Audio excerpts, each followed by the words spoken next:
ഇനിയും നീ പാപിയല്ല, ഇനിയും നീ ശാപത്തിന് കീഴിലല്ല, ഇനിയൊരു രോഗം നിന്നെ ജയിക്കത്തില്ല.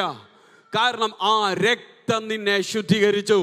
ആ രക്തം നിന്നെ ശുദ്ധീകരിച്ചെന്ന്, ആ രക്തം എന്നെ വീണ്ടെടുത്തെന്ന്, ആ രക്തം എനിക്ക് വേണ്ടി സംസാരിക്കുന്നെന്ന്, ആ രക്തം എനിക്ക് ശത്രുവിൻ്റെ മേൽ ജയം തരുന്നെന്ന് വിശ്വസിക്കുന്നവർക്കായി ഞാൻ എൻ്റെ ദൈവത്തെ വാഴ്ത്തുകയാണ്.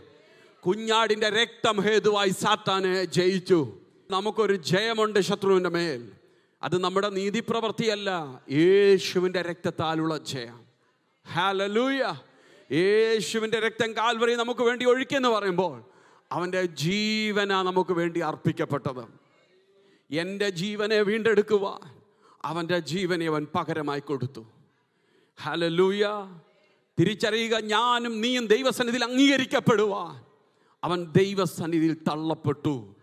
ഞാനും നീയും ദൈവത്തിൻ്റെ മക്കളായി തീരുവാൻ അവൻ സ്വന്തം രക്തം നമുക്ക് വേണ്ടി ഒഴുക്കി.